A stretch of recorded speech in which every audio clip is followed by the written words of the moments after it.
Thanks for joining for the second Technical Advisory Committee for Clatsop County's Comprehensive Plan Goals 16, 17, and 18 update. I'm David Cook, Senior Planner with Clatsop County Community Development. I've seen most of you at least at some point for other work. I missed the first TAC meeting, unfortunately, since I had a prior engagement. So this is my first time joining the TAC, despite being the organizer for it. Appreciate everybody coming here today. You should all have my email. So if anybody has any questions about the contents of the meeting or needed clarification on something, you're welcome to reach out to me directly. And I can get some information from myself or from any other person in the meeting who may know it better than me. With all that said, I'll pass it over to Garrett with the Columbia River Estuary Study Task Force, who's going to be hosting the meeting.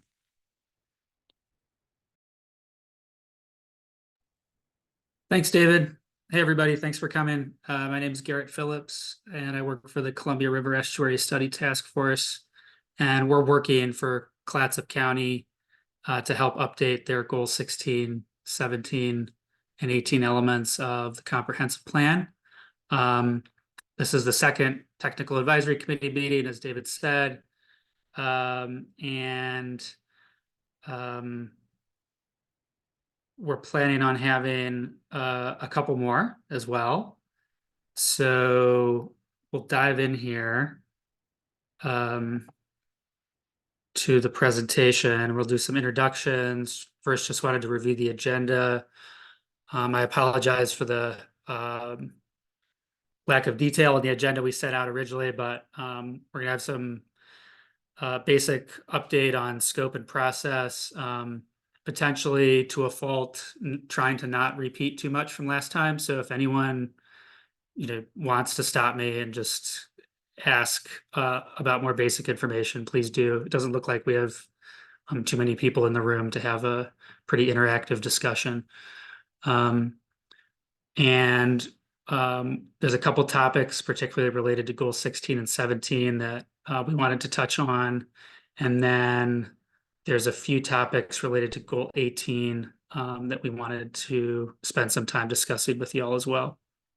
I think that we'll see how it goes. I think the Goal 18 topics might be a bit more substantial. So we could end up spending a bit of time there. If there's anything that anyone else wants to bring up related to Goal 16 and 17 along the way, you're welcome to.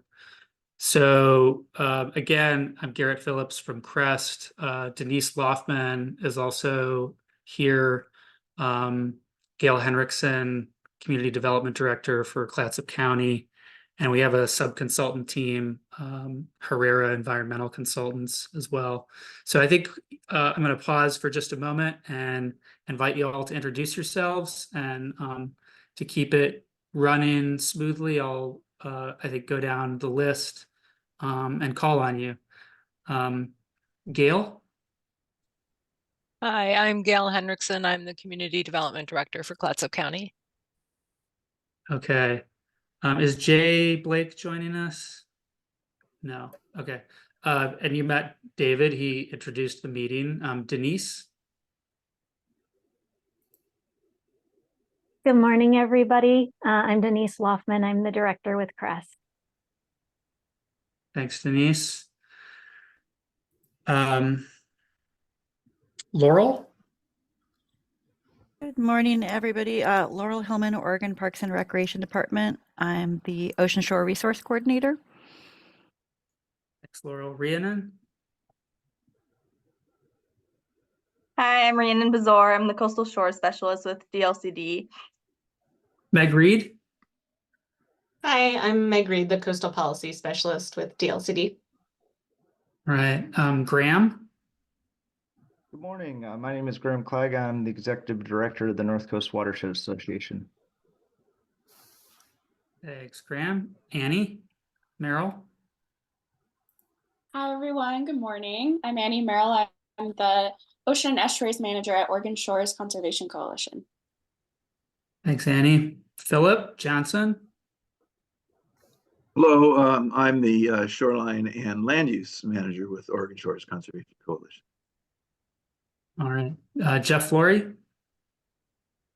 I'm Jeff Flory. I'm the Community Development Director for the City of Seaside.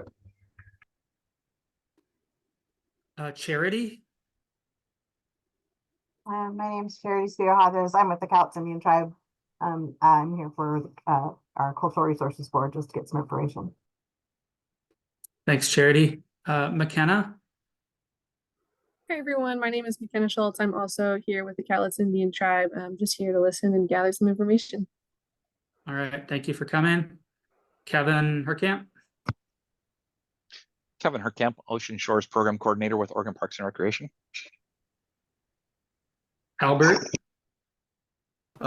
Albert LePage, Executive Director, National Coast Trail Association. Very interested in the completion of the Oregon Coast Trail and making sure it does not impact the resources along the way. All right. Thank you, Albert.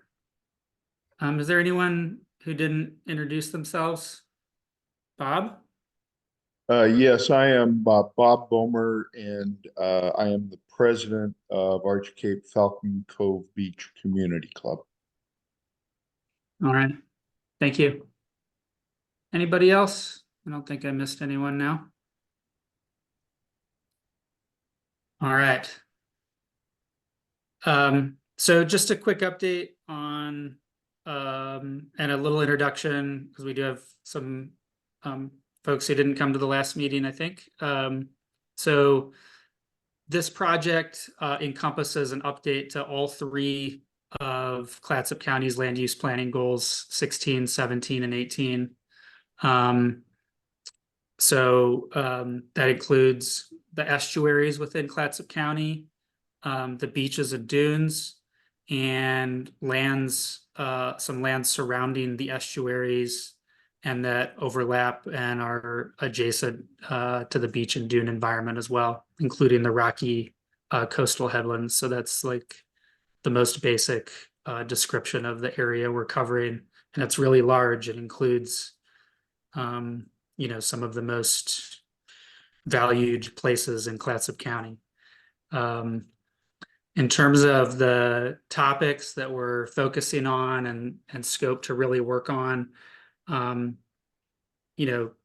terms of looking at the existing comprehensive plan elements, identifying consistency issues or opportunities with state policies and regulations, and characterizing climate change impacts, identifying ways for the plan elements to respond to climate change.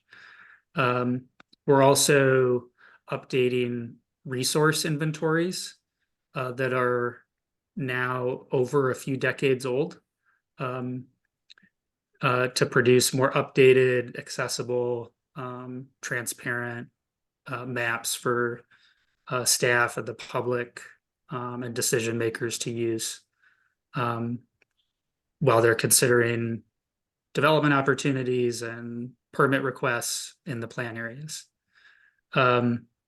So part of the project scope for goal 16 and 17 is to recommend changes to the three estuary management plans and inventories and the dredge material disposal plan.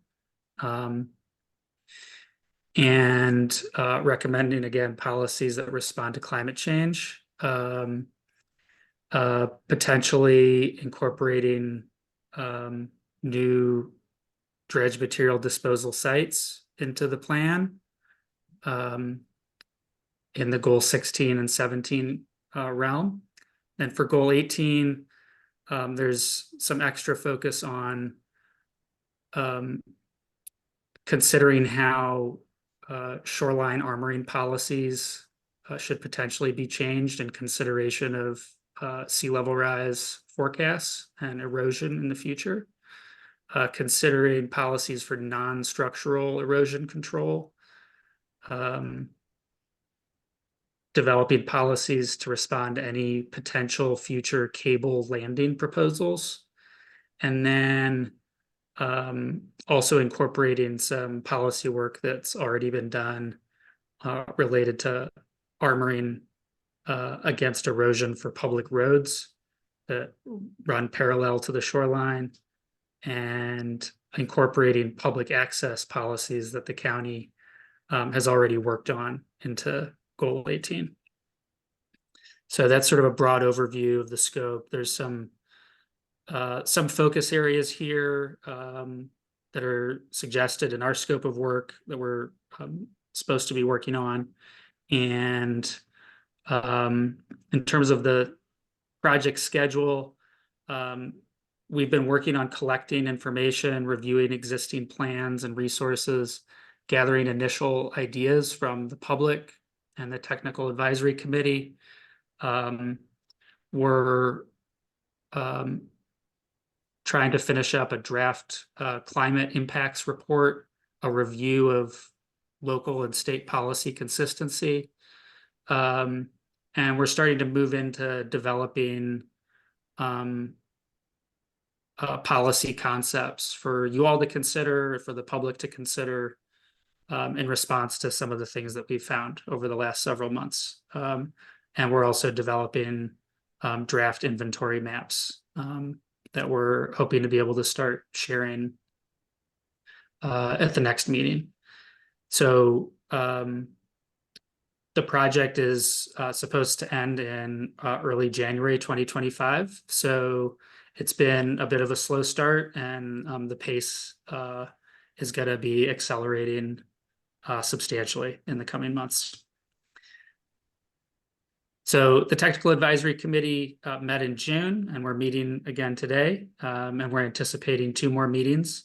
We want to make sure that the committee has a chance to review draft maps and then discuss them in a meeting, review some developed policy recommendations, and then discuss them in a meeting.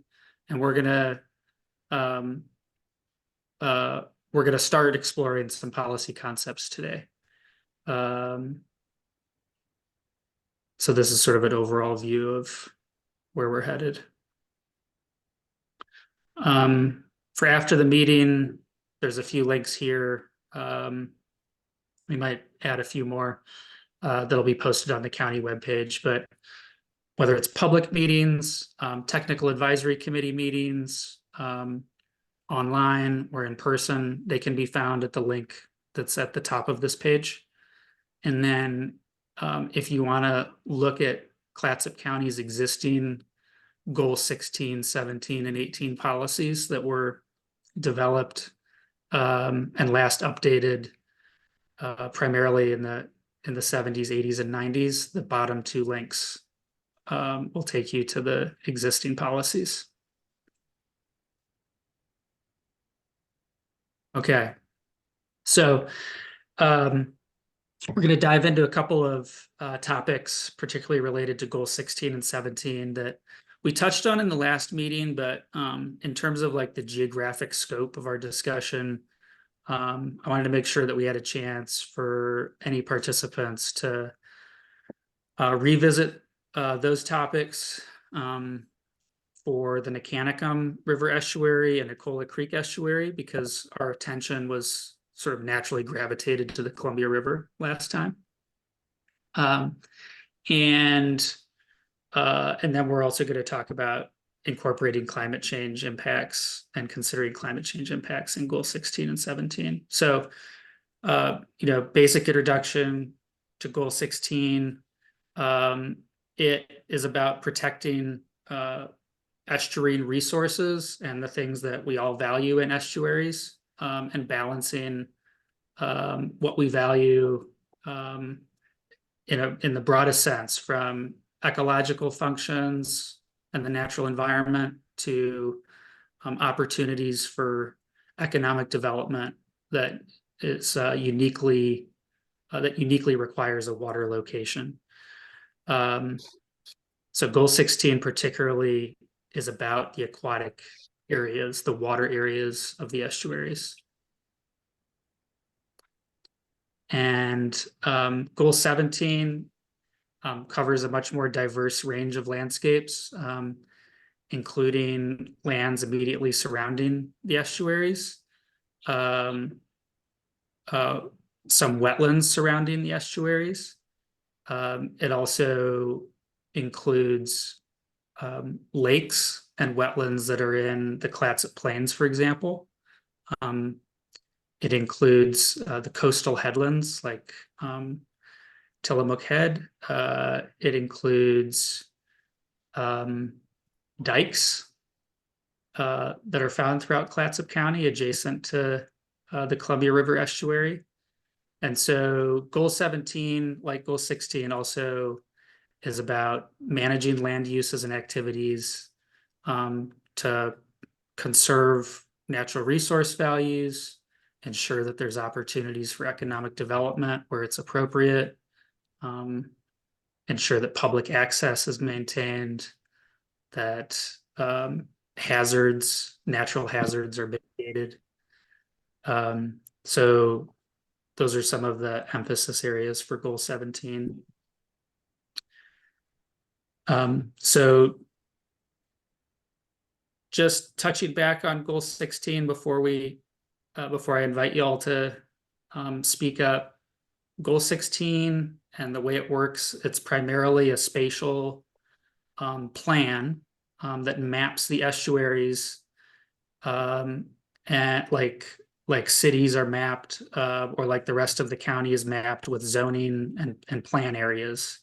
So the estuaries are based on the unique characteristics, and each part of the estuary are given management designations like the natural management unit where very little development is allowed, or the development management unit where lots of different kinds of development are supposed to occur, and some impacts to natural resources are expected there.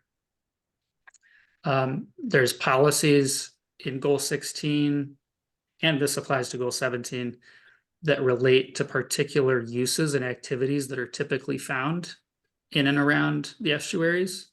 So there's a bunch of policies about where and how dredging is and is not allowed to occur, piling, and how and where new dikes are allowed, or the maintenance of dikes, how that's supposed to occur. So those are the policies that focus on uses and activities throughout the estuary. And then there's some special procedure aspects of goal 16 where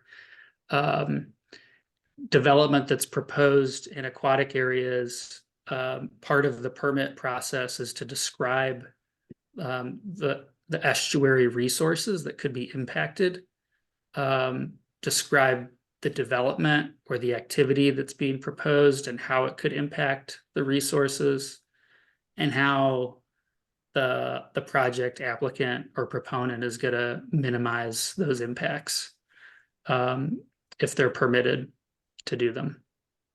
And so that's a sort of a unique aspect of goal 16 that we're going to talk about more in a minute.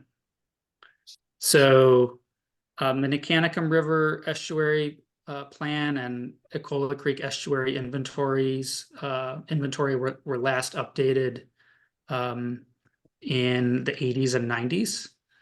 And it's important to note, most of these estuaries are within the cities of Cannon Beach, Gearhart, and Seaside, and not part of Clatsop County per se. But in Oregon, the goal 16 directs that counties are supposed to coordinate comprehensive plans for estuaries that include all the relevant jurisdictions.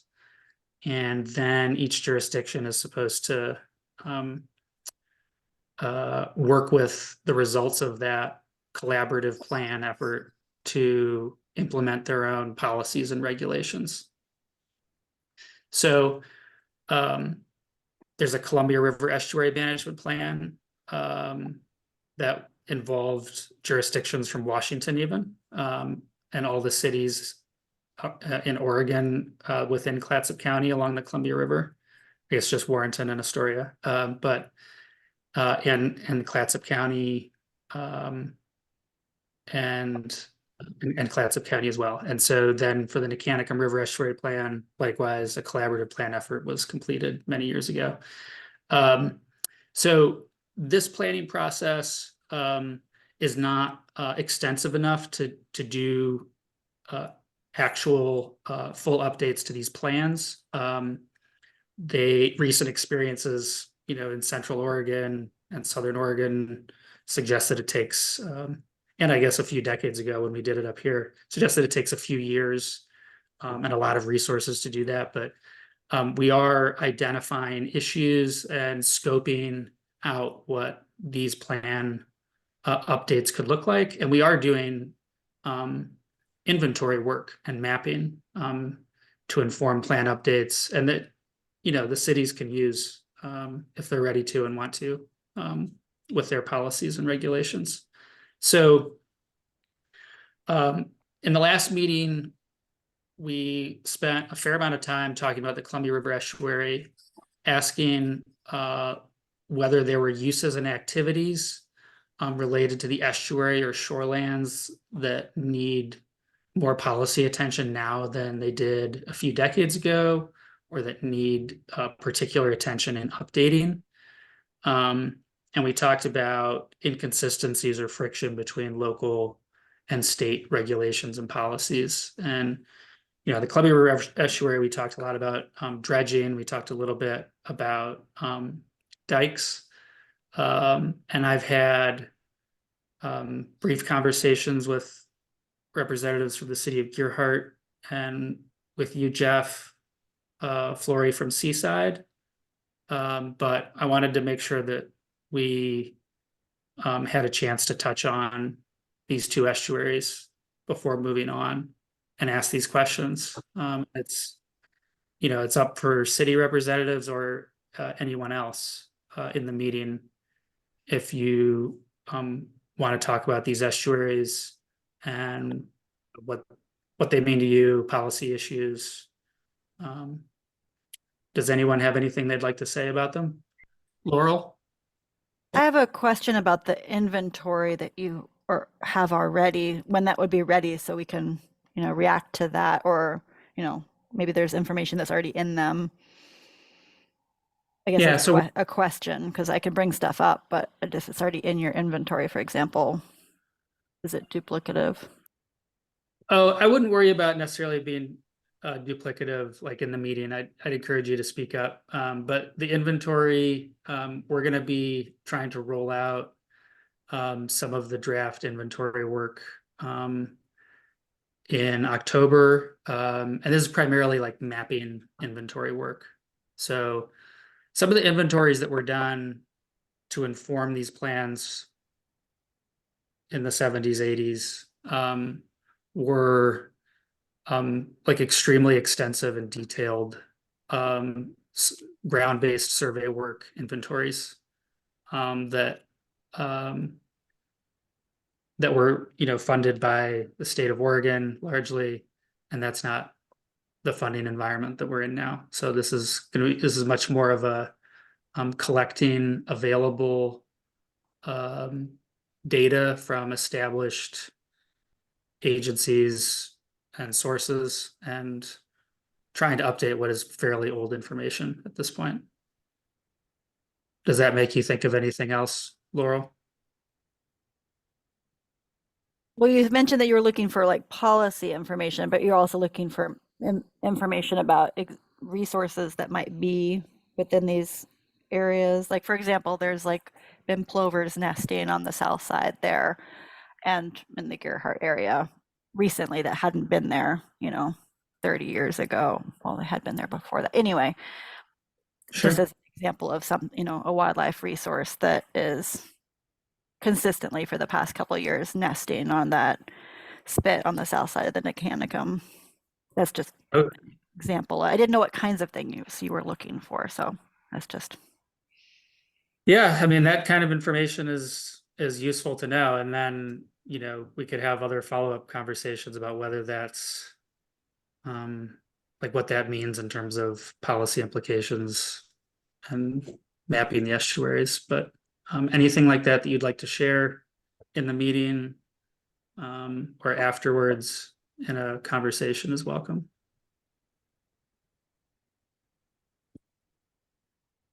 So Brett? Al LePage here with the Oregon Coast Trail.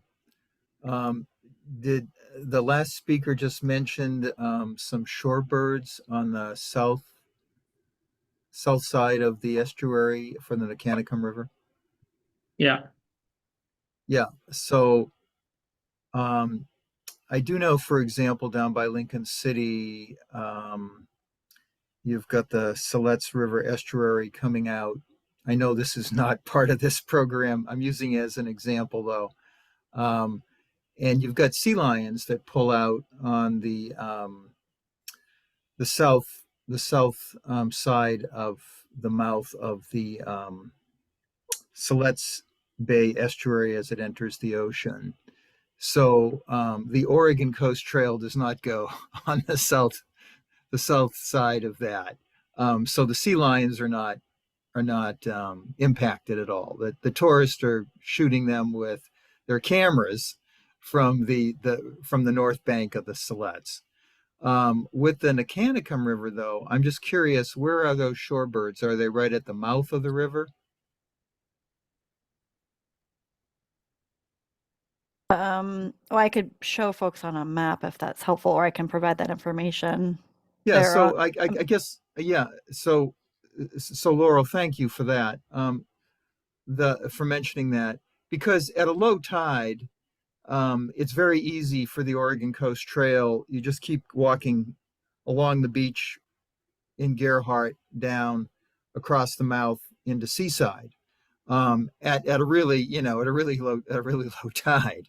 If not, you've got to just come up over the highway bridge and come back into Seaside from Gerhardt. So I'm just thinking, if there were shorebirds that were really on the south side of the Mechanicsum River that could be impacted by people actually wading across the mouth of the Mechanicsum on the beach, then policy would have to be, developed to say, okay, look, you can do that, but you've got to really make sure you stay out in the wet sand area, or it's not allowed at a certain time of year, and you're going to have to walk across the Highway 101 bridge. So I'm just and that's why I'm here today. I wanted to see what might come up on this part of the coast for the Oregon Coast Trail. So that's just an idea in terms of protecting the wildlife along the beach, similar to snowy plover protections on the rest of the coast, where you're walking the wet sand as an example. So Laurel, thank you for bringing that up about the shorebirds, and thank you for listening. Thanks, Albert. Brett? What you're saying. So Garrett, you may, be more able to speak to this wearing your City of Gerhardt planner hat. But there's over the past year, both Meg Reed and I've spent a lot of time with some City of Gerhardt residents who have wanted changes to the Mechanicsum Estuary Management Plan to meet some additional goals. I guess that they want to address. And I know that those citizens attended the first public meeting on this, and that was held in Astoria. And I know that they were initially kind of asserting that there were some things that part of the estuary management plan was not in concert with state rule, which I think Meg was able, and Meg specifically was able to help clarify that what's in place was in line. But I guess I just want to make sure that that's noted as well, because we have some folks who are at least from Gerhardt who attended some of the meetings wanting to delve into this area further. Yeah, absolutely. So yeah, so I've been in some of those meetings with them as well, with you, and some of the concerns. I think we still have to like verify that we're not missing a concern. But a lot of them, some of them, like you said, I think like some of their concerns that City of Gearhart's policies were not consistent with state policy, were not correct. In other cases, or in some of those cases, like City of Gearhart's Goal 17 riparian protections are hidden in the R1 base zone standards for development, for residential development. So it can be hard to find them. And then just the nature of like these old maps that have been digitized, the estuary is dynamic enough and moves around enough that if someone looks at where the A2 aquatic conservation zone is in the city of Gearhart, it would be very reasonable for them to think that like we got all of this wrong with our mapping, right? Because it was done a long time ago and the estuary changes. And so even though when a development permit would come in adjacent to the estuary, we'd require them to establish the mean higher high water line, and that would be the basis for a setback and the boundary between goal 16 and 17 regulations. It's hard for people to see that, you know. But I appreciate you bringing it up because there were a lot of different concerns, and even though I think most of them were okay, like we're more on the same page with, there still could be something lingering out there. And even though they've come to all them, at least some of them have come to all our public meetings, including the one last week. It's not a uniform group, or you know, there's individual people with individual concerns we need to check in on.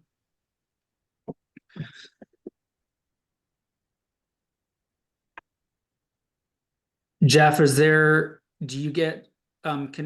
you feel like citizens are confused by any of the estuary and shoreland mapping and like riparian buffer distances and how they apply in Seaside?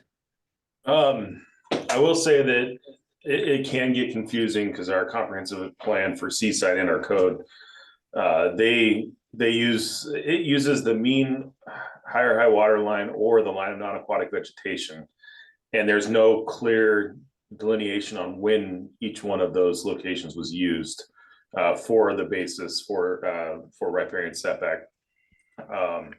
So that can sometimes become a tricky dance on how to apply it when we look at undeveloped properties. Thankfully, it's largely developed. There's not going to be a lot of development happening along the shoreline, as the properties are already pretty much built out, or the north vacant properties that you see are protected by conservation easements through the Land Conservancy. Okay. But consistency would be nice across state laws, the estuary plan for the county, and since Seaside's updating our comprehensive plan, it'll be easy for us to fall in line with the same consistent methodologies that you guys are putting together here. All right.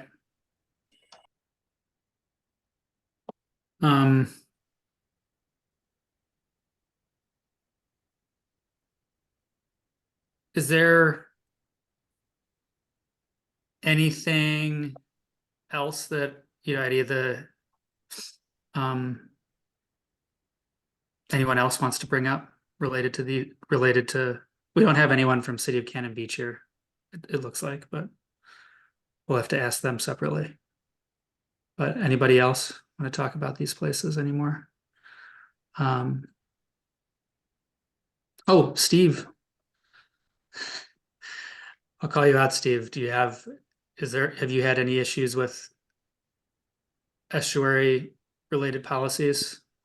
Not so far. I'm sure there's a couple of RV parks and different things like that, but we're going through some code amendments and things like that. So can't speak to too many at this point in time, but just listening in today. Okay, thanks. Sorry to single you out. No problem. Okay. Well, I think we're gonna move on in that case. And if anyone has any more thoughts that they want to share outside of the meeting, you have David Cook's email address, could be the first stop. And I'm happy to talk with you also, but send him an email. He's the one who sent out the meeting invitation for today. Okay, so one of the main focus areas that we're looking at for updating Goal 16 policies is trying to be responsive to climate change impacts. So it seems, based on our initial review, like it's challenging to do this within the Goal 16 framework, which requires us to designate plan areas, effectively like zoning, based on current conditions, and to establish policies that are, for the most part, based on our understanding of current resource conditions in the estuary. I feel like there's more flexibility than I and our team has been imagining, and we're interested in gathering ideas from you all. But one way of responding to climate change in Goal 16 is through the impact assessments that are required for development projects and construction activities that occur in water. And so one way of responding to climate change would be to require that in the impact assessments, applicants would have to describe climate change impacts and how they, combined with the impacts from their development, would affect estuarine resources, or how estuarine resources that are diminished or more vulnerable to being impacted because of climate change would also be impacted by their development. And so, in a sense, it's like recognizing uncertainty about the extent of climate change impacts, and allowing applicants at the time of their development proposal to describe them, respond to them, and try to minimize the ways in which they're impacting estuarine resources.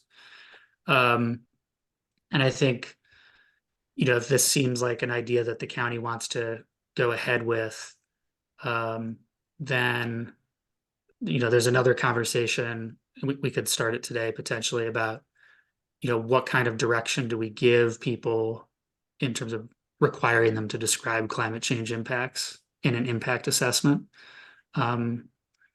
But it's a basic, like pretty simple concept.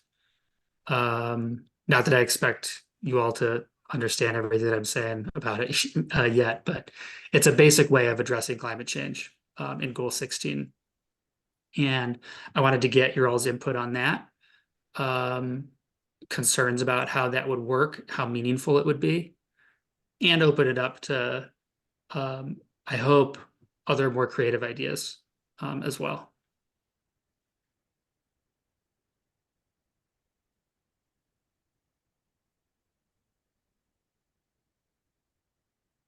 Meg? Hey Garrett, yeah, I think that makes a lot of sense to me. And I don't want to necessarily put Annie on the spot, but I might a little bit. But she worked with some partners on a comment letter recently for the Aquina Bay Estuary Management Plan, which is also going through an update. And I think there are some really strong ideas in that letter that kind of speak to this idea about how to incorporate climate change into estuary management plans. Maybe there are some of those ideas that could be applicable here. So I would be happy to share that. And maybe Annie and I can talk first before we share it with you.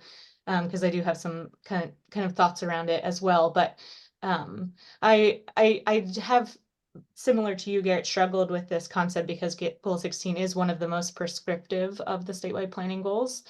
And so it's hard to find room where there's flexibility within the constraints, but I think there is room for it and in strategic ways. So yeah, that's kind of generic, I guess, but we could share some more ideas around that. All right, that'd be great. It sounds like it would be useful for us to meet after the meeting sometime soon. And Annie, I don't want to put you on the spot. Oh yeah, you have your hand raised. Please speak up. Oh, thank you. Yeah, I really appreciate that call out, Meg. Yeah, I guess just in short, we are really pleased to see these impact assessments be added to the Aquina Bay Estuary Management Plan, but ultimately, we are concerned that there were no teeth in actually doing anything about what those assessments end up finding. So if somebody is going through the process, they identify, the structure that they're thinking about will be vulnerable to sea level rise in 10 years or whatever. There's nothing actually mandating that developer like do anything about that. And so we basically added some suggestions to the zoning ordinances for the city of Newport, which has kind of like standards for how one might actually respond to that. And so in it, there's just like a handful of things like, natural infrastructure is preferred for certain like, like shoreline armoring, like with natural infrastructure, natural climate solutions are preferred. There's some standard language about, choosing appropriate materials for, building resilience to climate change and things like that. And those were all just ideas that we came up with, and our lawyer worked with us to think about how it could actually be implemented in a meaningful way. So yeah, we can definitely continue that conversation and think more along the lines of like how to actually mitigate the impacts once somebody determines that there are risks. All right. Are those, I mean, I obviously need to read more myself, the letter, and it sounds like City of Newport, have they adopted the changes, or they're sort of in the No, public realm for us to read? yeah, it's all being deliberated right now. Okay, great. Yeah, we're not totally sure. They're definitely including the impact assessment. Okay. As part of the updates. That was a part of the larger like county wide update for the whole Yaquina Bay Estuary Management Plan, and then the city is moving ahead with adoption right now, and they're incorporating the climate impact assessments. So I think it's like, yeah, it's a great step forward. And then cities and counties can think more about how to actually build resilience into their codes and take the next steps after that. Great. Is it, would you say that what they're doing is sort of all in the realm of giving the impact assessment concept more teeth?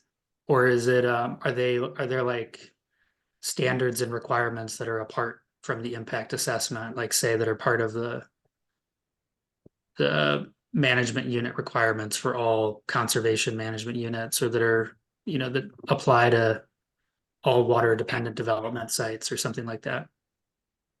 Well, my understanding is like so far they're only doing the climate change impact assessments. Okay. So it doesn't have that much teeth other than, there's language about climate change in the plan. The impact assessments are required for any new use of the estuary. Folks have to go through that process to understand all the hazards and risks associated. And that's just something we've advocated for in our most recent round of commenting, that they could take it a step further and work on some zoning code language to actually build in more resilience and respond to the risks and the impact assessment. So I'm happy to share that letter, and we can keep having conversations about how to do that and be creative about it. Okay, thank you.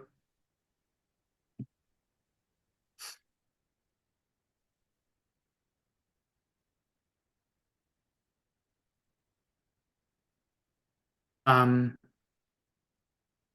any other thoughts on this? You know, I don't know, Jeff and Steve, do you guys deal with? I mean, it sounds like you don't get much in the way of estuarine development, compared to up in the Columbia River estuary, but do you deal with impact assessments at all? I have not, no. Okay. Yeah, I haven't dealt with any really at this point in time either. Okay. All right. Um,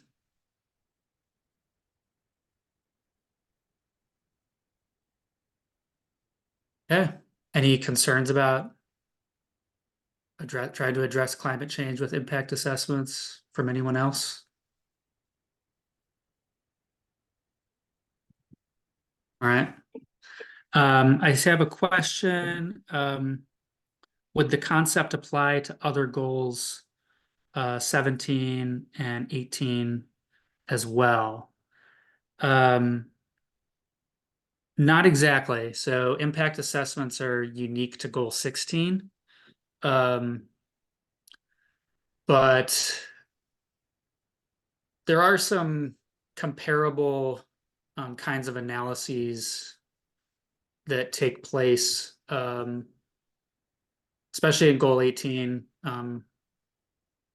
for actions out on the ocean shore, where impacts on a wide range of beach and dune values are being assessed prior to permit issuance. It's not called an impact assessment, but we're going to touch on that as well when we turn to goal 18 and how to incorporate climate change impacts there.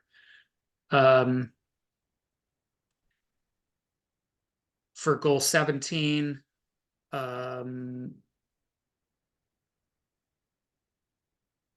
it's for goal 17, no, there's not like as clear of a corollary, so to speak.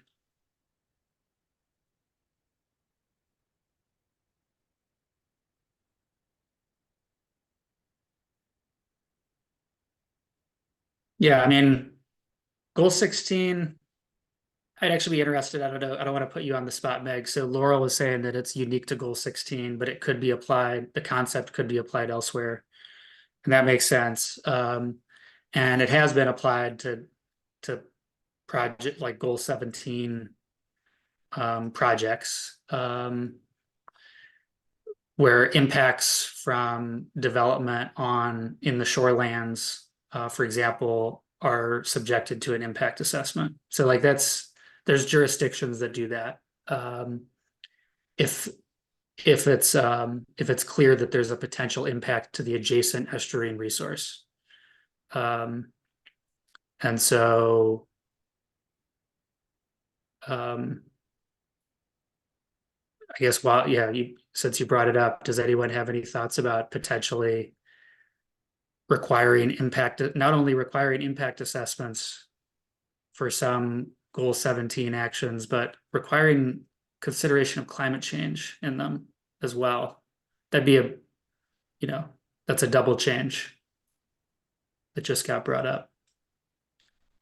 Yeah, I was kind of thinking that like the goals are a minimum, right? Like you can always go beyond what they require, but that would be, a change than what's in place necessarily. But I just wonder about, and I'm hesitant to even bring it up because I'm sure it's not a great feeling right now for many of those in local government, but the FEMA buy-up with the pre-compliance implementation measures that FEMA just put on everyone to get into compliance with. I have been thinking about how some of the requirements of the coastal goals could help get to the requirements of those measures for at least like the habitat assessment pieces of that biological opinion. I don't necessarily think that that's not a perfect fit with what FEMA is proposing, but kind of that idea of an impact assessment to goal 17 areas might be similar to what is being asked of, like what FEMA is asking local governments to do now for like local development permits in the floodplain and their impact to habitat for, you know, salmon and other endangered species. So perhaps there is a way to kind of touch on that piece as well, to like kind of bring it all together into one place so that there's not these like separate requirements of applicants in these different areas. So that's just something I've been thinking about. It's not a well-formed idea, but that's kind of just where I was going with that.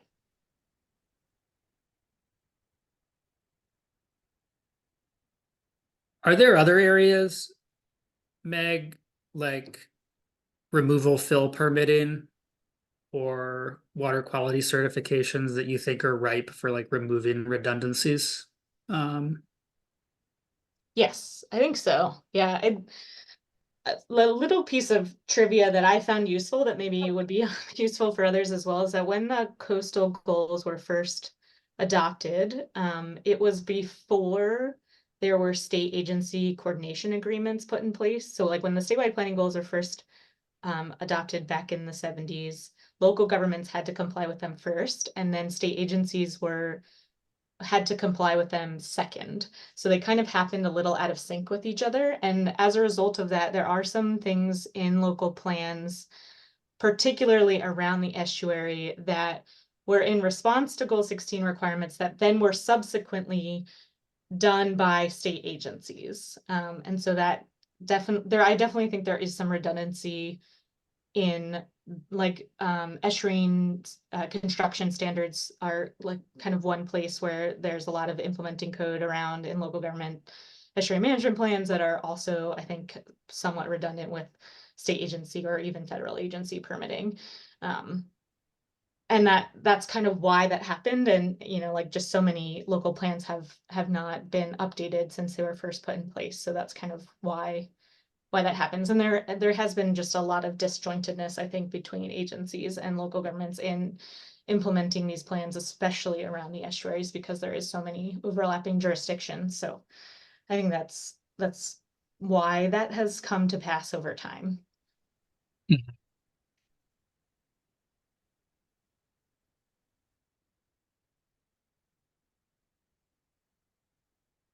Okay.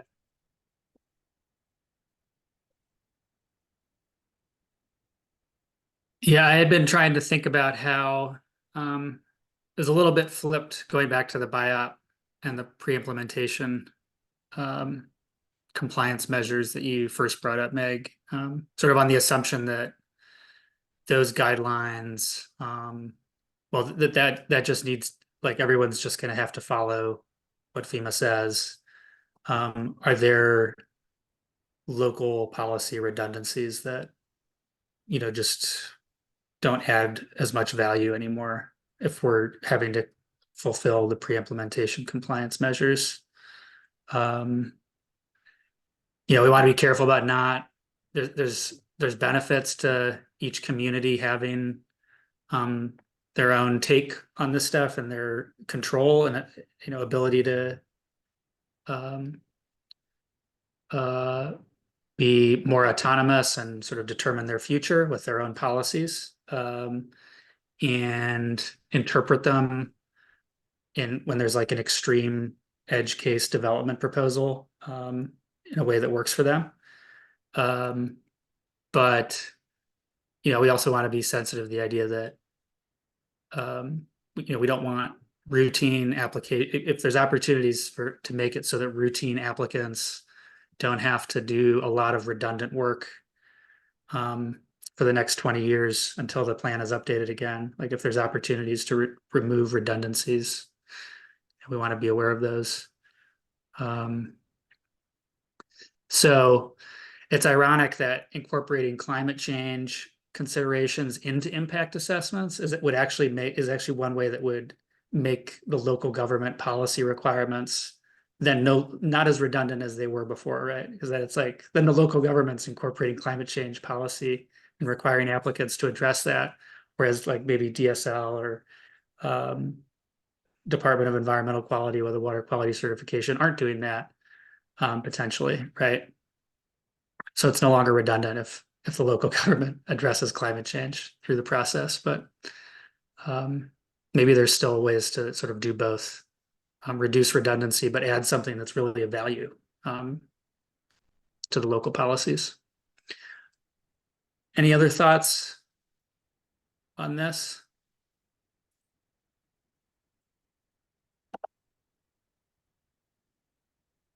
We definitely have some stuff to talk about with goal 18, and we're already an hour in, so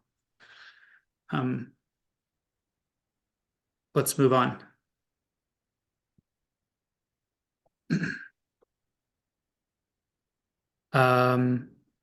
I guess this was one other thought that potentially part of making the impact assessment more meaningful in addressing climate change would part of doing that could be providing more guidance on how to do it. And in the Yaquina Bay Estuary Management Plan, they did like address and describe the climate vulnerabilities of specific parts of the estuary. And then I think they're requiring applicants to respond to that content in their assessments. But I think we've talked about this enough for now. Happy to follow up with anybody about it, in addition to Meg and Annie. Okay, so goal 18 is about the beach and dune areas in Clatsop County, and goal 18 is like the other ones, it balances several values. There's definitely a public safety and hazard risk reduction component where it's important. A lot of the policies are oriented around maintaining stability of dunes and about what kinds of development can occur in beach and dune areas, depending on how stable those areas are, and what kinds of activities can occur depending on like how destabilizing they would be to the beaches and dunes. Goal 18 also has a public access emphasis, a habitat and natural resource component to it, and even a drinking water and aquifer protection component to it. So there's a few topics wanted to focus on after just this brief introduction. So the goal 18 area in Clatsop County, well, I guess based on state of Oregon goal 18, there's several criteria that define the goal 18 plan area. In Clatsop County has gone ahead and made the goal 18 plan area extend all the way to US 101. Basically the policies in this comprehensive plan element primarily relate to where development can and can't occur and how, grading of dunes, armoring, vegetation management, how those activities can and can't occur based on local conditions in the dune environment. So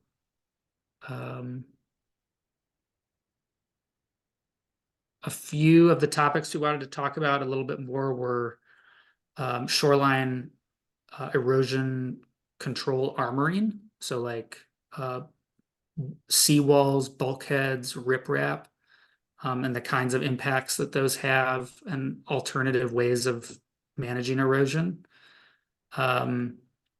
is the first one that we'll talk about. So in our last meeting, someone had asked, this was just last week, it was a public meeting, one of y'all had asked if we could look at a map of where properties are eligible for shoreline armoring in Clatsop County.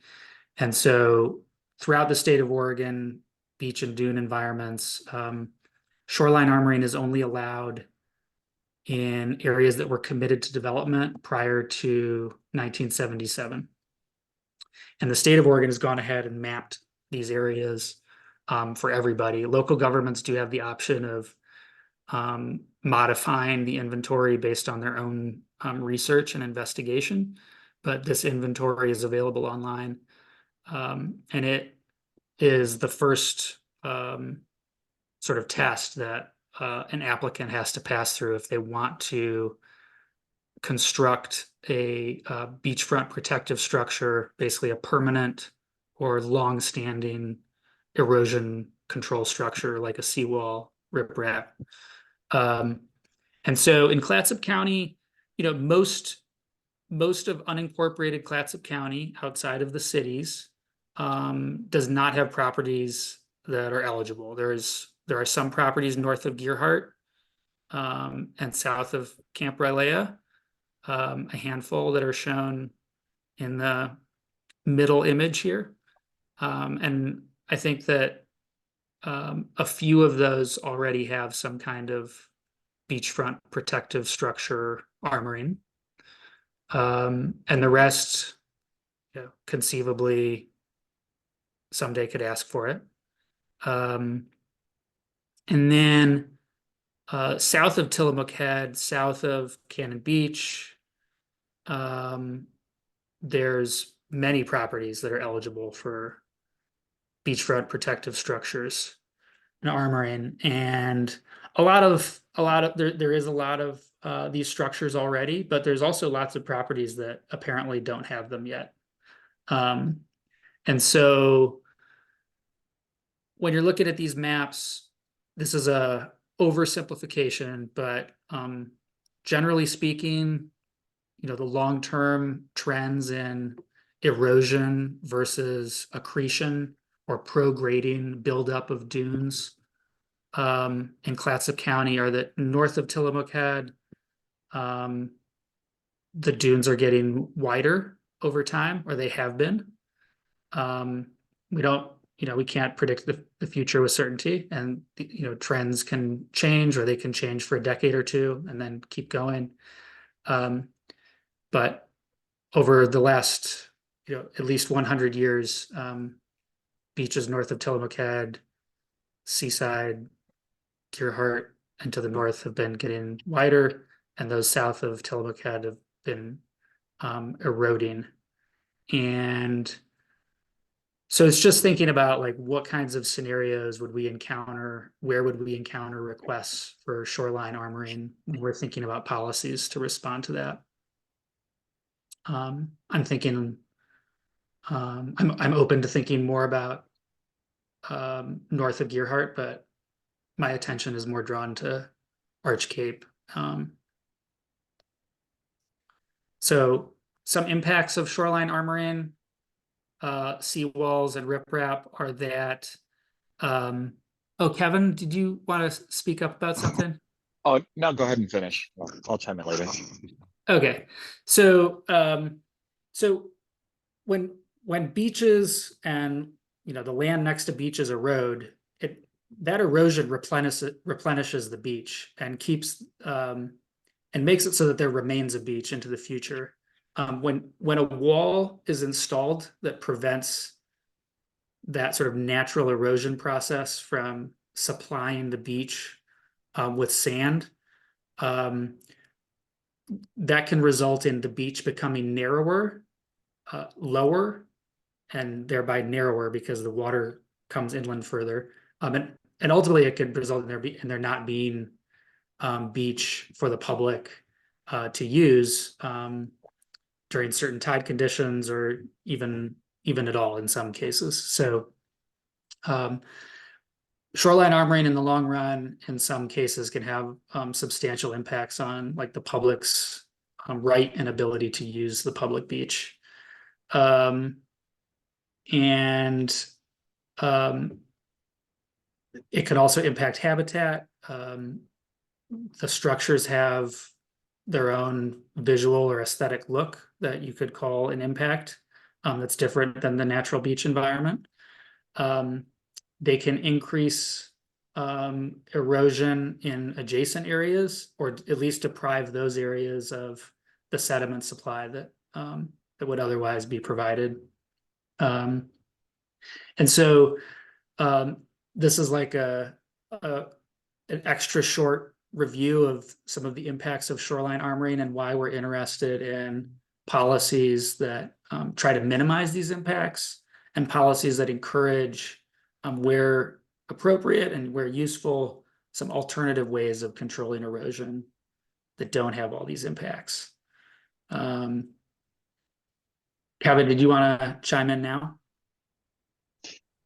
Yeah, I mean, whenever you're through the slides, I just have kind of some overall. Go ahead, and I'll Okay. wait till Yeah. I'll hold till the end. All right. Yeah. So there's a depending on the context and the rate of erosion, and the unique circumstances of a site, there's a variety of ways um, to slow down erosion. You can use plants and soil amendments to stabilize sand and soil. You can add sand to the area, essentially like piling it up so that more can protect the land behind it. Sort of a similar concept, just using bigger particles, you could say, than sand would be to use gravel or cobblestones. That's sort of changes the name from beach nourishment to what they would call dynamic revetments, which is basically the idea is that you can add a lot of rock to some areas, and it's not a permanent structure. This rock will move around, but it'll provide erosion protection for some period of time into the future. And it's more natural, still allows some sediment to erode back onto the beach, supply the beach. There's your traditional concrete seawall. There's boulder riprap. There's combinations of these things. You can plant vegetation on top of soil on top of riprap to stabilize all of it. There's giant sandbags that can be filled. Metal cages full of rocks called gabions. And they all have, all of them have their upsides and their downsides and their unique suitability for certain situations. And so some basic concepts for addressing the impacts of shoreline armoring and ensuring that when there is hard permanent armoring that's being permitted, that impacts are minimized, and requiring some consideration of alternatives, meaningful consideration of alternatives, potentially exhausting those alternative opportunities.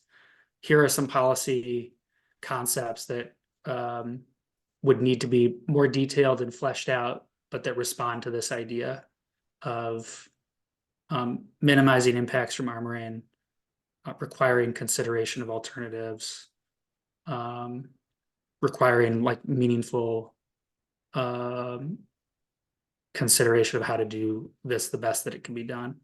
So more robust geological reports that require where more detail is actually specified in the code than currently is. Could be one solution or one part of a solution. And then requiring in those geological reports that actual alternatives be considered and analyzed and discussed and weighed for their advantages or disadvantages.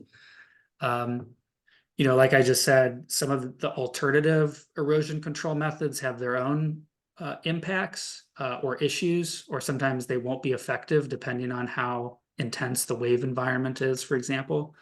And so requiring, honest assessment of whether those would actually work and what they can accomplish, and what potential impacts they would have on the beach environment.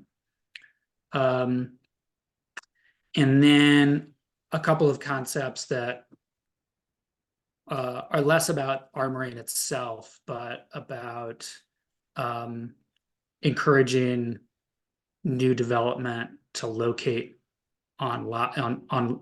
in portions of their lots where they're least likely to need armoring in the future, and making it possible for existing buildings to be relocated, or removing barriers to relocating buildings if an owner wants to take that route. Okay. Thanks for listening, Kevin. But these are just some basic concepts I wanted to review with you all. There's sort of like there's more concepts, there's more ideas I want to add to the list. I want you to comment on some of these and tell us what you think. Yeah, and I guess, and I raised my hand because I had one comment earlier, but then I figured when I was seeing, I figured I'll just kind of roll them together. But so one of your statements, you said that goal 18 is kind of eligibility as a first step in armoring, and I guess I would, because we co-manage the ocean shore, I would kind of say that I think that's been one of the problems that we've encountered where we get kind of at odds, I'll say, with the local planning departments, because it'll go through, hey, we wanted to do armor. This local jurisdiction said yes, so I want to do armor. Well, our requirements are that you have to look first is to avoid the hazard. You actually need to consider moving your structure back, increase setbacks, those types of things to eliminate that hazard. Then look at the other alternatives. And what the goal 18 really does when you combine it, especially with our process, is it provides the opportunity for them to consider armoring or hardening as one of the alternatives. But what it's been interpreted, I'll say, at least from a lot the landowner perspectives, from the geologist perspectives, it seems to be is that, well, rock, now that I'm goal 18 eligible, rock is the option. And so I think part of it is making sure that I would like to, to put a recommendation in for the county to really emphasize that it is the ocean shore is co-managed. There is a planning component to it, but really it is looking at that least impact alternative first. And that if you're goal 18 eligible, you can consider armoring, because we by law are also mandated to protect the recreation, scenic, natural and cultural resources and those other aspects. And that's not always something that can be done with if somebody just jumps to armoring. And so trying to change that dialogue a little bit, so there is, I think, as you made it to where there's a more robust report, but also a more meaningful review of that, because that does, we're going to be heading that way. We're in rulemaking right now, and we're having discussions internally of what does that look like, because part of what we see is we understand that the Pacific Ocean is a very dynamic and very powerful situation to live next to, and there's a lot of erosion and everything, but it seems to be that it's, well, protecting of the property is most important, and only thing that's out there is armor, so therefore that's what we're going to use. And turning that around to being, how do we provide protection to the properties while also protecting the beach, which is really what, that's why people want their coastal front homes and whatnot. And there are some areas like you brought up Arch Cape and some, they're very beautiful areas, and does the community, while protecting the homes, but do they want to have a rock wall there in the future, which could be a possibility. Again, there's those broader questions that I think need to be looked at both from the state and the local level. And I think, and part of that, I appreciated where you were coming from on, this goes back to kind of that climate change discussion of talking about, situating the homes where they're least likely to be impacted and facilitating moving or relocating the homes, those type of things. One of the suggestions I guess I'd put in there, and I'm not sure if Clatsop County has it, but I know some of the local jurisdictions tie their setback to the statutory vegetation line. Well, in many cases, the ocean shore is now actually east of the statutory vegetation line due to erosion. And so, just making it clear that that should be something looked at for both new development and relocating of how do you figure out how to set that back to an area where we don't get a request. And we've seen this where basically landowners come in and said, well, I can't get a permit from the county unless, or the local jurisdiction, unless we can put riprap in. And it's like, well, that doesn't qualify, for under our rules, because there isn't currently a need for armoring. You're basically building something to create a need. And so there's that. I think just getting some of those, there's an opportunity here for us to get some of those regulations maybe a little more compatible and consistent, so that we better serve the customers and the resource that we're all charged with protecting. So I just kind of, I know there was a lot boiled into that, but I think it does, I think we should have some offline discussions about how we might be able to better coordinate on that and have the county codes tie in a little bit better. Absolutely. Yeah, and I owe you a meeting to talk about just that. I mean, based on the last conversation. And so I'm reaching out right away after this one to do it. But so a couple ideas there. I just wanted to follow up on really quick before we move on. Start with last first. In terms of tying the construction setback to the statutory vegetation line, Clatsop County does do that, except in some places it doesn't. But what are some other, just so that I can like do a little homework before we talk, like what are some other features that would be considered? You know, I don't know that I have that right now. I think it would be something we could brainstorm over. And part of where I look at that too is, and I'm gonna use Clatsop Spit, we've been approached a couple times about things like, well, the statutory vegetation line maybe should be moved further west. We have not done an assessment or looked at that, but if that ever moved, would that mean, you know, it seems like by default, the development line would then move, which would then create us, I'll say, a bigger problem potentially in the future, if and when the ocean moves back to where it was. I mean, within our, Right. you know, within the last 50 years. So Right. it's that question mark of where do you tie that to? And I guess I bring that up because we are also directed to change our statutory vegetation line periodically. And so that could have some unintended ramifications if it's just connected that way. So again, I think we'd have to have some discussion on what does that mean and what would that look like. I don't have that today. I just bring it up as maybe there's a better way, that, and maybe it's more of looking at that climate change predictions and some of that type of thing that was kind of brought up before, of like, where do we expect this stuff to be happening, not just, you know, what is an artificial line out there that we're using to build against, even though really, you know, in 10 years your home's probably going to be threatened, but you met the setback because it was based on a, you know, 40 or 50-year-old number that somebody picked out that thought 50 feet sounded right or 100 feet sounded right, and the rate of erosion exceeds that. So again, I think that's where we don't know, but that might be, again, something we could talk about. And just, and kind of one thing I didn't mention, but too, and I say that was talking specifically about armoring, but I think having that discussion about dune management as well and vegetation management, which I know I've brought up previously, I think just having some of those dialogues of how do we get the codes to just better align so that we're not at odds, because I think that's where we all end up providing a disservice to the public if we're saying different things.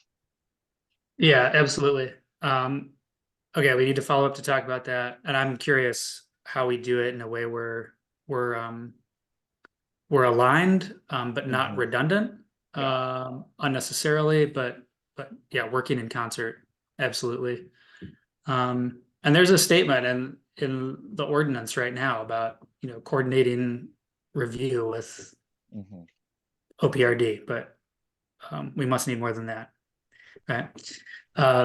And then I appreciate your first comment about sort of flipping the way I was conceptualizing this on its head. You know, Goal 18 and Clatsop County's policies also have an explicit preference statement for non-structural, non-permanent erosion control methods. But yeah, in practice, it often doesn't seem that way.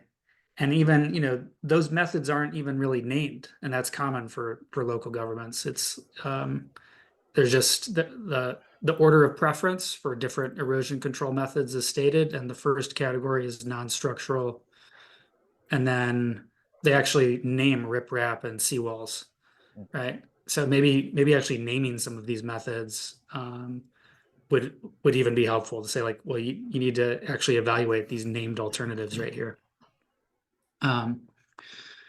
Okay, Rhiannon? Yeah, thank you. I'm just gonna tie into both of those points there. In terms of the non-structural methods, I think it would be really helpful to, yes, definitely name them and be more specific about that, but also lay out like what specifically makes something non-structural versus structural, and we can help with that from DLCD side as well too, because I know that even Goal 18 is fairly vague about that, but we do have in our erosion control guide as well too some more specific language, and in our other policies that we can help with, and that has come into play a lot for the Cola Creek project as well too, trying to help Chris like define exactly what makes something non-structural, because I think that, like you said, people see seawalls or riprap, and that's what they see in the policy as well too, and so that's just kind of what people jump to. But laying out those options and knowing like how to actually get started on a project with those elements would be helpful. And then in terms of the setbacks, I know a lot of places, including Kauai and Hawaii, just use a distance from the shoreline. So they use a minimum of 20 feet and a maximum of 40 feet for their setback from the shoreline as they define that. And so rather than a vegetation line, so it is still a moving target with erosion, but it's not a statutory vegetation line. So I think that makes it a little bit easier for jurisdiction as it moves. Okay. Albert? Yeah, thanks again for listening. Of course, with the Oregon Coast Trail, my concern would be especially along areas of the beach, which is about half the 400-mile trail system, that any type of armoring that could be done would impact access through the area. An example of that in Tillamook County is near Twin Rocks area, where there's some type of community development there that is kind of sticking out onto the beach. And what it does is, through the physics of waves, with the ocean and tides, it can take away the sand and thereby block access. Having hiked the entire length of the California Coastal Trail, I ran into really huge rock structures that had been put up and essentially took away the beach. So I cannot suggest specific policies in this regard. It sounds like there's a lot of good things going on here. As Rhiannon just mentioned, alternatives to the usual infrastructure, things like, I believe, using vegetation to stabilize the dunes next to homes is one of those ideas that she might have been referencing. But the key point I'm making here is any policies that can be created in terms of revisions and updating, I think it, like I said, I can't be specific in terms of what they would be, but the goal, or I shouldn't use the word goal because I don't want to confuse anything with the goals here, but the objective would be such that access is not blocked along the beach for people using the Oregon Coast Trail or for people just recreating on the Oregon coast. So that's kind of my main input there. And just in terms, I know you're talking about climate change on everything, but I don't know if people are aware of some of the geology behind, a mega earthquake. And in terms of that, for Oregon, a major earthquake, one of the effects would be land subsidence. When the tectonic plates grind past each other after the earthquake, the land can drop by several feet, and that essentially raises the relative sea level. So if you think of about a few foot raise in sea level after a major quake, that's something else that maybe needs to be taken into account beyond the climate change impacts, where you have instant sea level rise of maybe up to a few feet, up to a meter. So, that's another thing that policy might look at in terms of those impacts after such an event. Of course, just to wrap up here, of course, we'd have a major tsunami too, and that would really knock a lot of things out. But in terms of moving forward from that type of event, you'd have the sea level rise very dramatically. And looking at, say, Fort Stevens State Park, which I think it was NOAA's website for inundation, their North Spit, chunk of their North Spit's going to be underwater, which is where the Oregon Coast Trail begins. Once again, my focus is Oregon Coast Trail. So I just wanted to throw those ideas out there in terms of public access and policy. So thank you very much. All right, thank you. Yeah, we were interested in getting Dogami's Department of Geology and Mineral Industries subsidence estimate from, like a small to medium size Cascadia earthquake, since that's the most likely size to happen, and it involves less subsidence than from the big one. But it seems like it should be on the table for the advisory committee and staff and the public to consider if they want to incorporate that information somehow. So thanks for bringing that up again. Kevin, I see your comment about discussing littoral cell planning. That's in my notes also, for us to follow up on. And Bob, I see that you wrote, I'm not a good enough multitasker to read all of this very well while I'm talking. But it looks like staff have also read it. And we want to make sure that we're taking into account the Southwest Coastal Advisory Committee's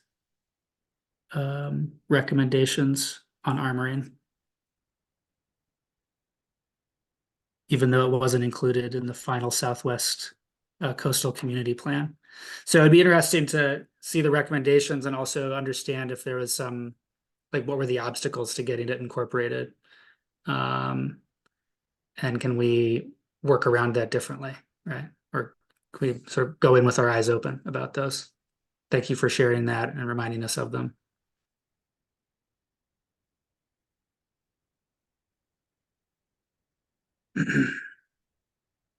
Okay.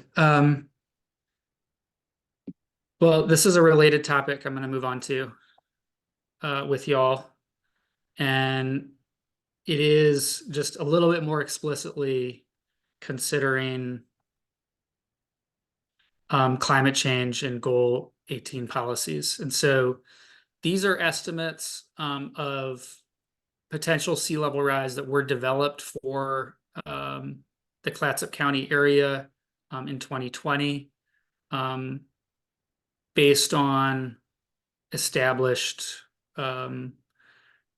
global and United States sea level rise estimates.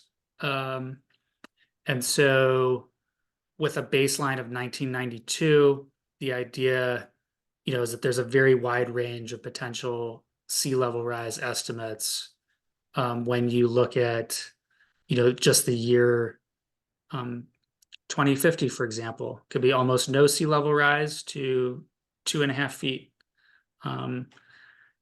And, the range expands as you look at more potential scenarios where, in the columns represents different years in the future where sea level rise is forecasted.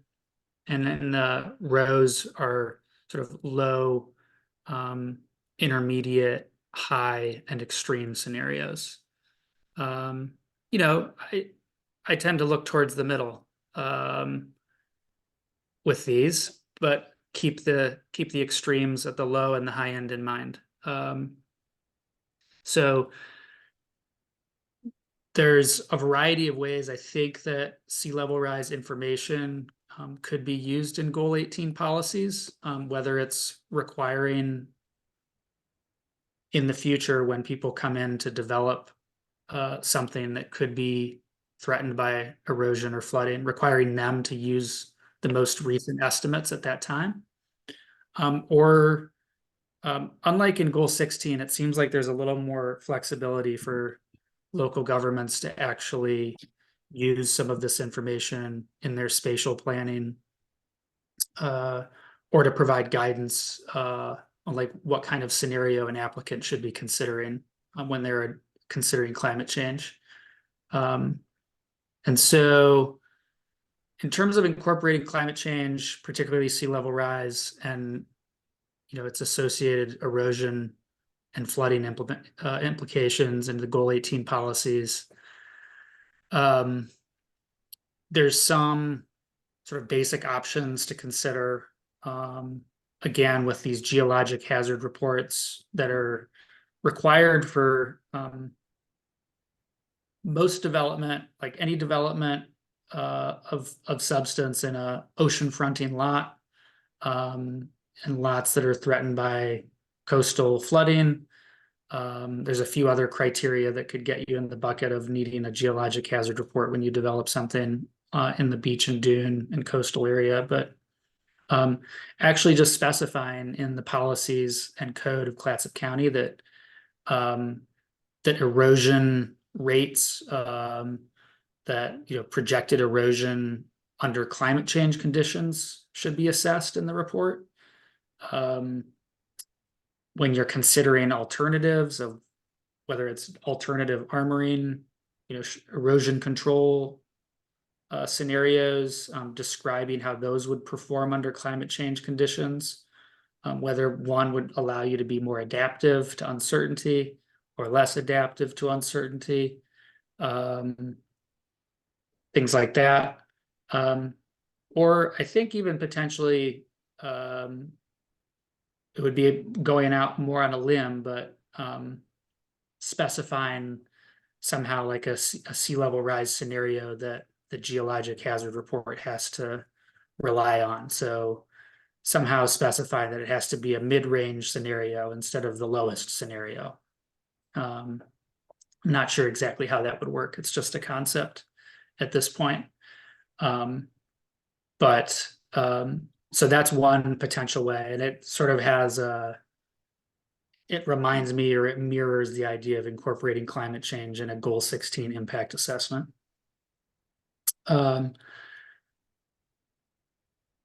It also seems like there could be an opportunity. I'm not sure if there's a need to change the criteria for situations when a geologic hazard report is required, to include some additional area that would be subject to hazards under a sea level rise scenario. I think we need to think more about whether that would be useful at all or not. But it's just a different way of thinking about it, of incorporating climate change and sea level rise. We had talked about this a few minutes ago. Kevin had brought up basing the construction setback line in Clatsop County on something other than the statutory vegetation line. And so just conceptually speaking, what if it was based on some hazard line, like the extent of the coastal flood hazard zone plus a sea level rise scenario allowance on top of that? Again, just a concept, different ways to think about reflecting our best forecasts that we have available of sea level rise into Goal 18 policies that are intended to protect the beach resource from having to be armored, protect public safety. And then a couple other concepts that we talked about. This is sort of thinking about it a little bit differently. On the left side of this slide, we're talking about making sure that climate change is considered when someone wants to develop something or someone wants to control erosion, or potentially make a big change to vegetation or doing grading for some reason. They have to consider climate change and how that relates to it potentially with those concepts. Some ideas that we heard at the last meeting that I wanted to give people a chance to respond to, again, here in the slide or after the meeting, is that there's potentially opportunities to do projects that would mitigate tsunami hazards or some flood hazards, like intentionally raising the heights of a dune, that could also just be filling an area where a dune has been breached, right? And sort of reestablishing the dune line. But the concept here that was brought up was making sure that there's not like unnecessary regulatory barriers to doing tsunami and flood hazard mitigation projects. And so dune heightening and vertical evacuation structures, I think, were mentioned. And then in the last meeting, we also had some conversation, and it's another area that I apologize I haven't followed up on, but I'm sending you guys messages to meet about these ideas after this meeting, is trying to make sure that ecological restoration projects are accommodated, and that the whole concept of valuing dune resilience, which might mean accommodating some dune instability where appropriate, allowing dunes to move more and not always placing dune stability as sort of a primary ultimate objective, sort of making room for that intention in the plan where it can be done safely to accommodate ecological restoration projects is another concept. And so just, looking at sort of basic policy and code text, seeing that, is this an activity that's just listed as permitted? Like you can just do it as long as you demonstrate through some analysis that it's safe, or will there be a question about it where, it's not listed there, so maybe you have to have a hearing to get it approved. So that's sort of some of the concepts that we heard in the last meeting, or that we tried to follow up on a little bit. Okay, so we got some hands raised, and I think new chats as well. Rhiannon? Thank you. Just on that last point, I think that's a really important point, the distinction between resilience and stability, not even just for restoration projects, but we have people coming to us often enough with you having a lot of erosion in a short amount of time for their dunes, and they are very concerned about it. And one of the things that we ask OPRD and DLCD is, is this a seasonal change that you've seen, annual, decadal? Is this a very long term? And often they can't answer that because either they're new property owners in the area, or they just don't have that kind of data with them available to them. And so I think that kind of distinction of dunes are very transitory and very dynamic features, and kind of helping the public and the property owners understand that. So not only just for the restoration projects, but just any project that they want to do in general, that you may see changes to the dunes in front of your house, whether it's you doing that activity yourself or just naturally happening. So I think some of that language, and I see that Laurel said that Meg worked with Tillamook County on some similar language. So I think that would be really helpful to include some of that.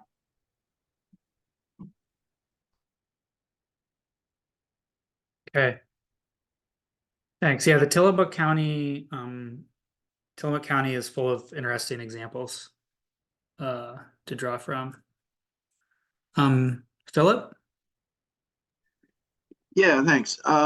This is perhaps an entirely naive question. It just occurred to me, though, since your planning area goes back to the highway, in deflation plain areas behind the dunes, there's sea level rise in terms of how it's attacking the dunes at the shoreline, but then there's also sea level rise as it's sort of damming groundwater and can lead, my understanding is, lead to water table rise in the deflation plain areas, such that areas that are dry now might become saturated in the future, and that could affect development too. So again, I haven't thought about this before, and I'm just curious as to how you're addressing that.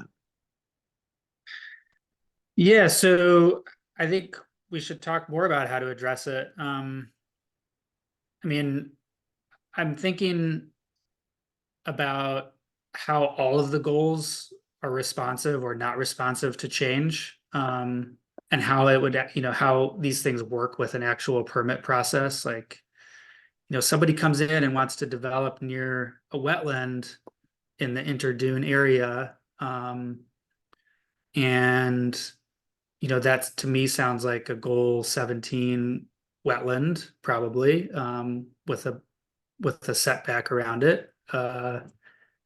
And like the actual boundary of it would be determined at the time that someone wants to do something, I think. But like we should actually talk about how that works in practice. Do we need to be more explicit in policy about how those resources are protected over time and considered over time? Is there actual site-specific analysis that's done, or site-specific identification at the time of development? I can tell you that we're not like modeling that information. Okay, yeah, as I said, it just sort of occurred to me in talking about this. I mean, there's the impact in terms of the areas that become saturated that aren't now, become wetlands. But there could even be access questions in terms of development on the dunes on the other side of the deflation plain, if the roads or transecting them become swamped if those deflation plains fill in. Yeah, I think there's potential for all kinds of scenarios when you start to add up the years or the sort of the potential extremes, especially. I mean, the dunes themselves can migrate. Even currently stable dunes could become unstable and migrate. And so there's so many different factors interacting that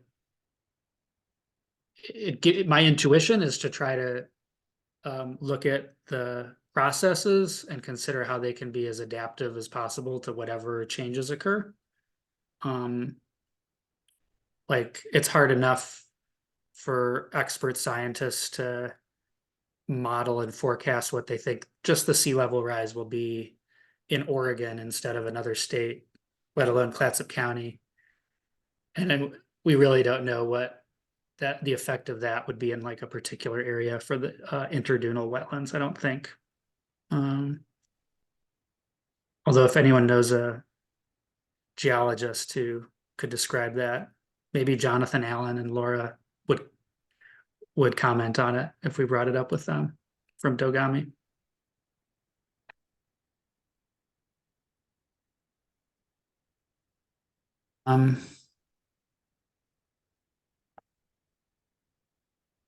Let's see. Couple chats. Those are from the last things we were talking about. Okay.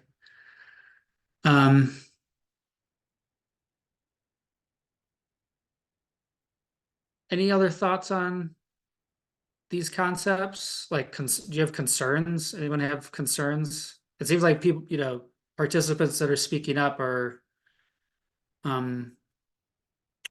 interested in seeing these ideas developed further. But I don't want it to be a situation where someone who thinks that this is like overboard feels like they'd be the odd man out speaking up. Like this is really the time to talk about this stuff.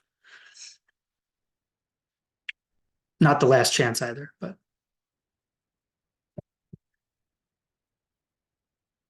okay.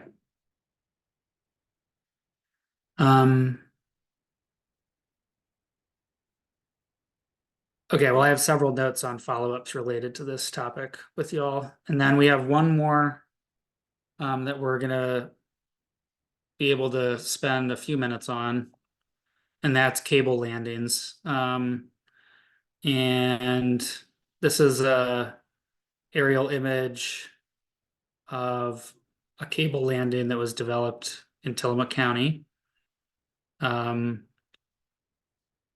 And this is also part of the cable landing development. So cable landings are locations where large undersea cables arrive from across the ocean onto land, and they need to transition to land-based infrastructure. They have to come onto the beach somewhere. And so Clatsop County is interested in developing policies that would address impacts of cable landings, just in case one is proposed for Clatsop County in the future. Currently, to the best of our knowledge, there's not one proposed, or like we haven't seen like conceptual route planning through particular places in Clatsop County. But it is a possibility, and we want to be able to proactively address it. And so I think that some of the potential goal 18 impacts are related to water quality, or pollution of the dunes themselves from some of the drilling fluids that are used, or the other fluids that are used in the machines that land the cables. So they do underground horizontal drilling. So there's not an actual cable that comes up across the beach at the end of the project. It's bored underground and then comes up just inland from the beach is the idea. So there's like drilling equipment and large equipment and fluids that come along with that. And in Tillamook County, there were some kinds of spills. I don't know the details of them, but there were actually accidents that occurred with their project. There's impacts on dune vegetation potentially, potentially valued habitats, dune stability. There's a lot of excavation that occurs, grading and excavation that occurs to accommodate the equipment that's needed to do these projects. There could potentially be impacts to public access, and there could be definitely impacts to recreation in terms of people's experience on the beach. You could think about visual impacts, noise, potentially like light at night. It's large equipment that's used to do these projects. So there's also potential impacts on what might be like not goal 18 resources, like residential quality of life for adjacent residents. I'm not sure, and I'm interested in your all's input on how and if those kinds of impacts could be considered through goal 18. Or if we really need to like stick with the explicit goal 18 resources here. So just, very high level conceptually thinking about different policy tools. And I'm interested to hear if y'all have feedback on advantages or disadvantages in using one or a combination of them. But, in comprehensive planning and zoning, it's common to establish places where certain activities are just not allowed based on what kinds of resources or characteristics those places have. So certain kinds of habitat, certain high use areas, certain areas where this kind of use combined with the inherent natural hazards of the area would create an extra hazard to the public, or an extra threat to resources, goal 18 resources. Maybe most of the county has a limitation where this is not appropriate, but there is some place where it could be appropriate. I'm not sure. Then there could also be like text-based performance standards that say, if this were ever permitted, the noise would have to be below this level, the light has to be below this level, you can't disturb more than this square footage of vegetation, and you have to post performance bonds, so you pay for pollution cleanup if that happens. Just those are random examples of that kind of way of addressing some of the impacts. And then there's some like ways of thinking about it in terms of procedures and analyses that would be required of someone. So you'd say, well, maybe in some condition, in some circumstances, this could be permitted through a conditional use permit, but the potential impacts to the public, to Goal 18 resources are so significant. We don't want to prohibit it, but it's got to go through a public hearing process. It'd be most appropriate as like a conditional use, maybe in some locations. And there'd also be these special requirements for how you analyze the potential impacts of the project, and very specific data points that the analysis would have to hit on. And so I'm interested in your all's take on you know cable landings, benefits.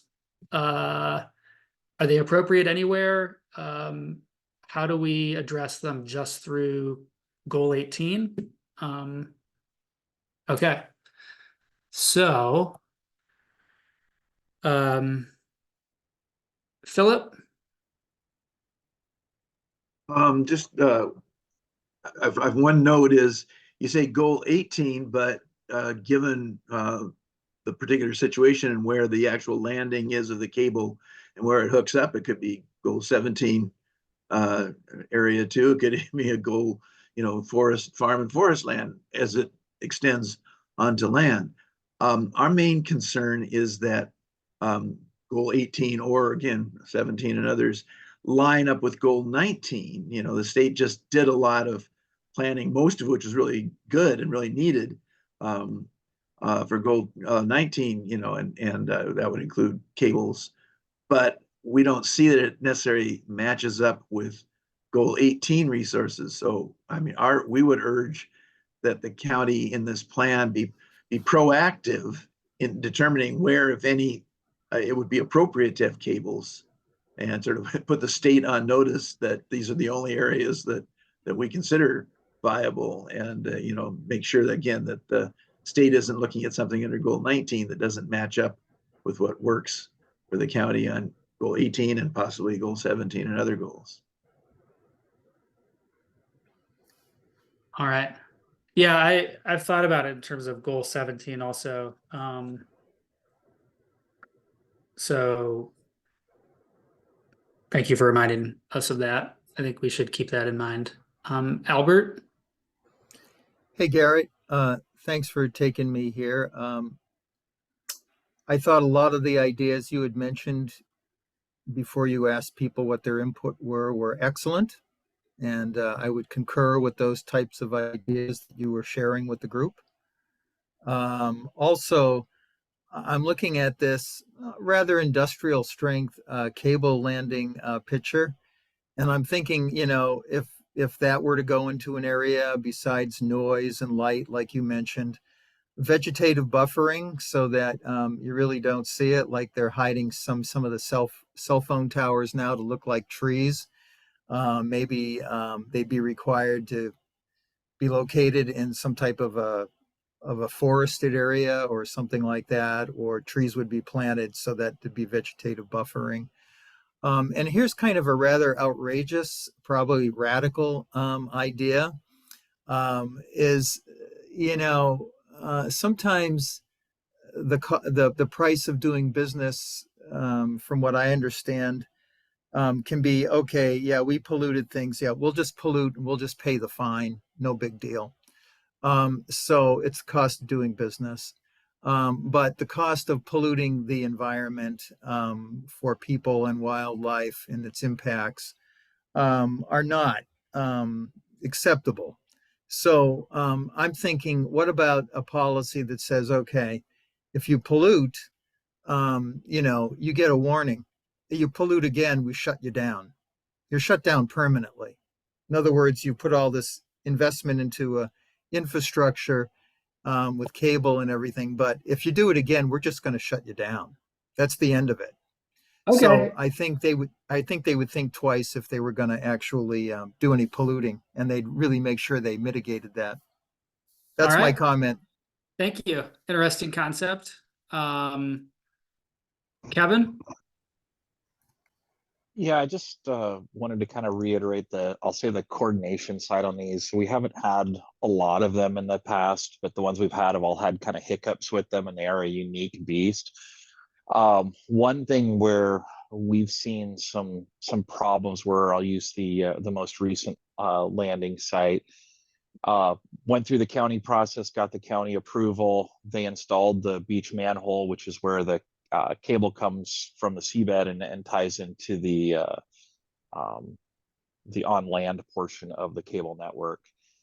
And we went through, the county did their review, and then OPRD and DSL do their reviews. DSL does it from a property management and removal fill, which includes other federal agencies. It also includes federal consistency review, kind of following that. But in the sequencing of this, the county issued their permit, we issued our permit, and it went out for federal consistency. And during that process, it was identified that the beach manhole had been installed in an area that was projected to be within the future shoreline. And I think I won't even say it was like 50 years out, something like that, but it's an area of, it's highly eroding in that area. And it's likely that the dune will breach sometime in the, I'll say in our lifetimes kind of thing. And the beach manhole is potentially going to be, on the beach in the not so distant future. And the issue with that is because the county had issued their permit, not really contingent upon the other approvals and other reviews. They had already installed that manhole. We're already laying cable in the upland section, kind of anticipating these other approvals to come through. And when we started bringing up that conversation, they were like, it's already here. We really don't, we've already bought the cable. We've already, it's bought to a specific length. We really don't have a lot of options to do that. And it effectively is not the right thing to try to move this inland further. So I guess my point on that is I think some of those are the standards that we probably need to have a discussion about. And how does that, again, how is it not 3 different approvals, but how is it, or multiple different approvals, but how are we a little bit better coordinated without being redundant? Because again, that could have been easily rectified if the permits had been a little more coordinated. So just, I could kind of bring that up. And then touching on some of the other ones where we've had some installation issues, and all of the projects have installation issues, even the most recent one.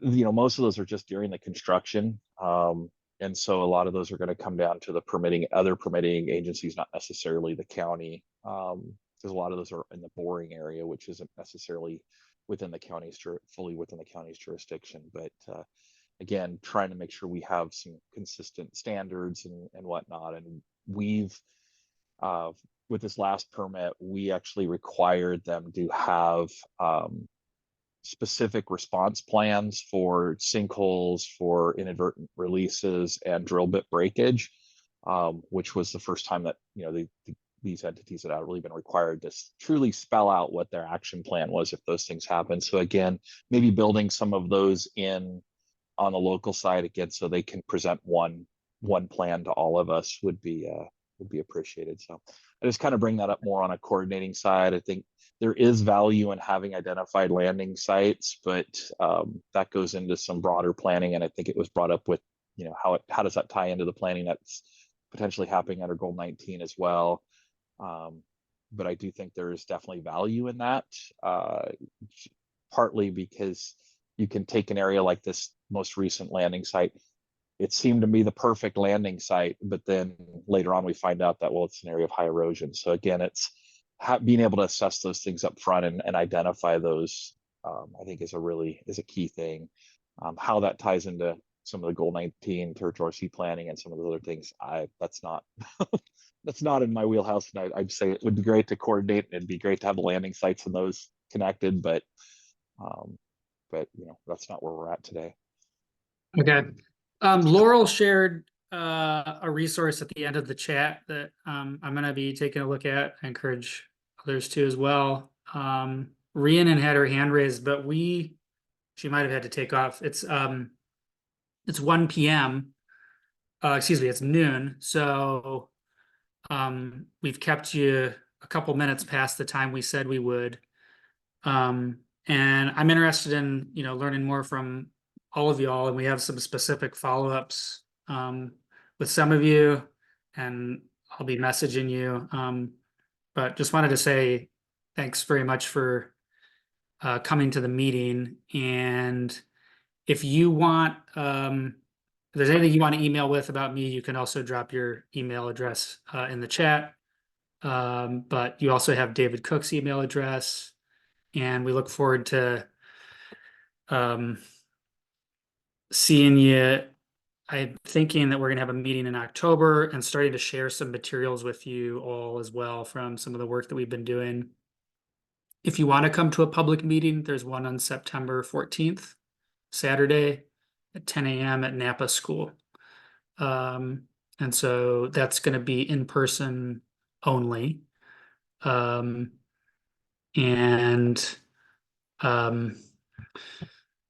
we look forward to seeing you again, and just want to thank you for the discussion. I really appreciate everyone being willing to speak up and weigh in on everything that we were asking you about. Thanks. Yeah. Thank you. Thanks for coming, everybody. And just FYI, we did record this meeting, so if there's anything you want to look back on, reach out to me. I can give you a link to where the recording will be uploaded. If you'd like to circulate this with members of your team or staff, feel free.